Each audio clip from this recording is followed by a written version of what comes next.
All right, everybody. Good morning. Hope you guys are doing well on this Victory Monday, the 13th Victory Monday of the season.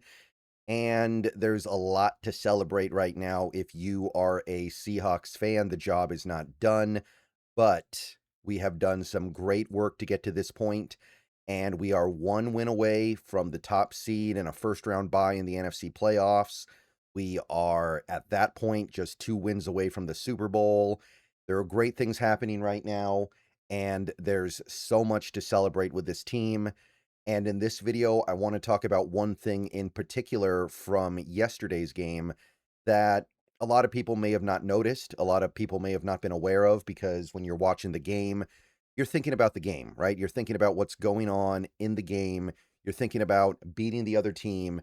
You might not be thinking about something like this, but I want to talk about a franchise record the Seahawks set yesterday. All right, guys, let's take a minute so I can tell you about Sleeper, a one-stop shop for all your sports needs. You can celebrate and chat on sports games in real time with other users. You can get the fastest scores, blazing fast sports news and sports alerts right at your fingertips. And of course, you can use Sleeper to play in fantasy leagues and win real money on picks contests. This is the way sports were meant to be enjoyed together. So download Sleeper today.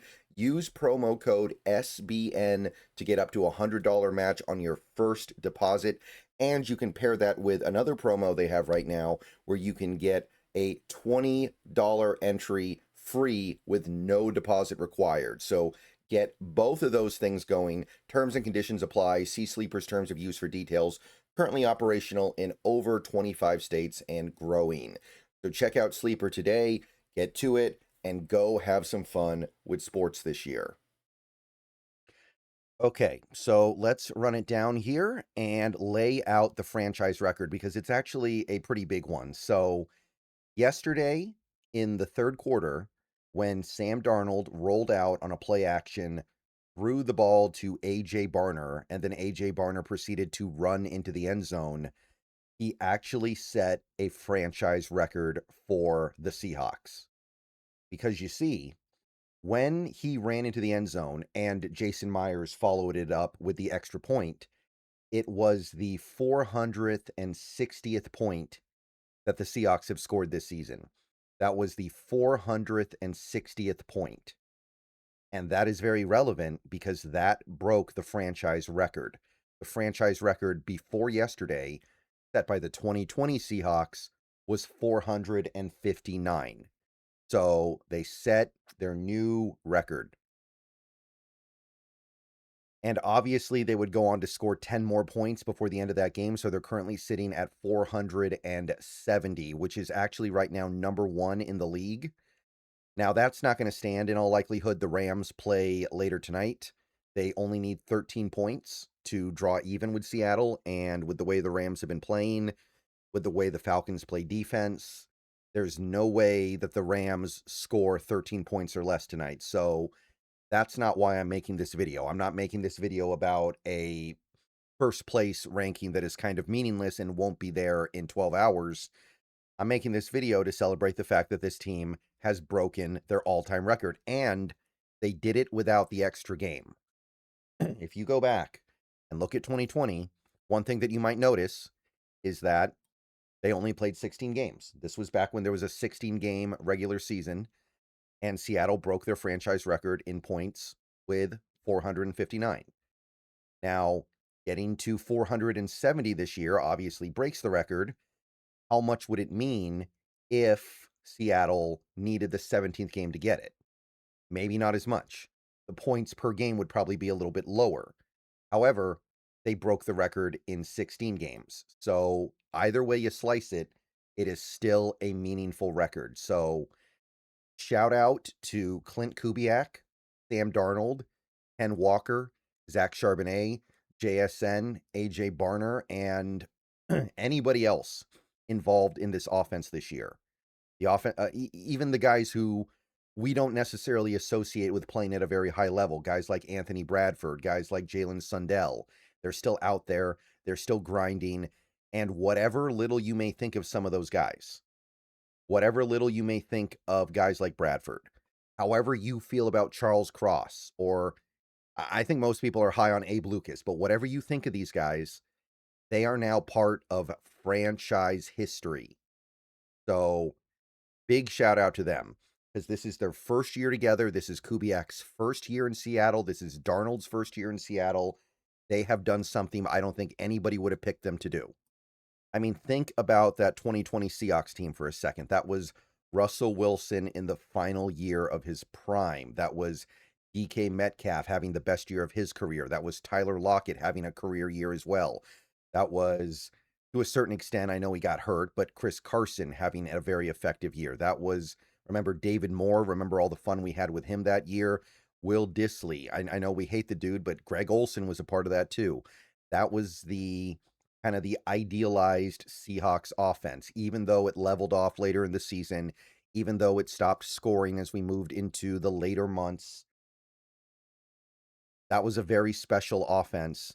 And this offense with Sam Darnold, JSN, an offensive line that is mostly just good on the ends, and fourth round tight end, and mostly washed up Cooper Kupp.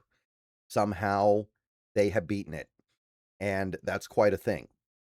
Now, some people will note that despite everything I just said, the offense has been kind of frustrating lately, right? The offense doesn't score a lot in the first half. The offense gets off to slow starts. So people might now be wondering, how in the world is this Seattle offense scoring this much when they drive us so crazy early in games?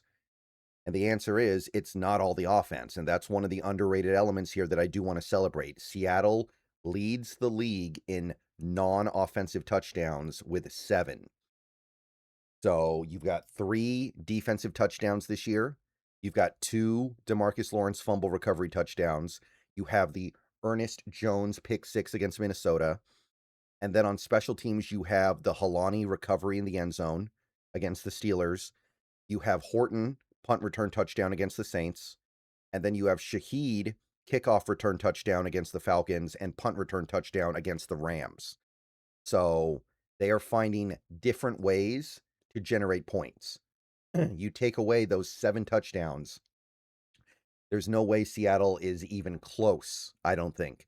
I don't think they're even close to this record. They would need to have some insanely good game next week to get even close.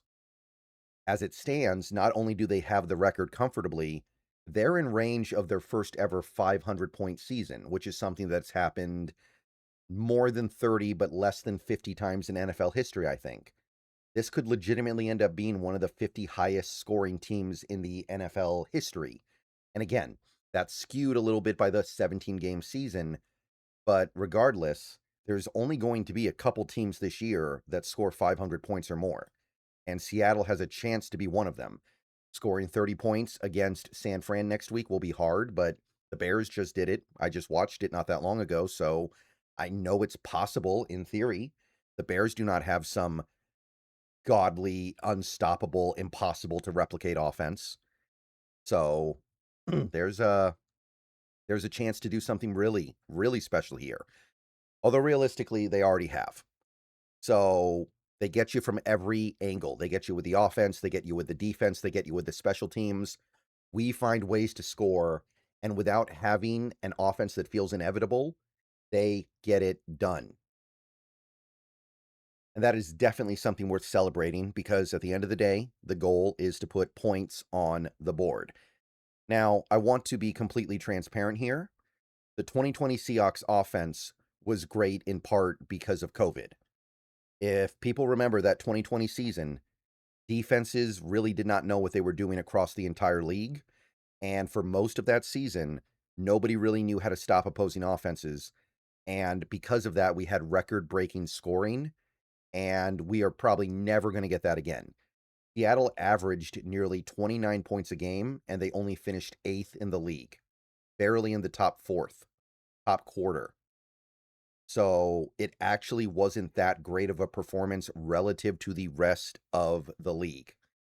If you want to know what the most impressive Seattle offense ever probably was, you're talking about 2005. They scored 7 fewer points, 452, but they did it in a league where it was harder to score, so they were first in the league.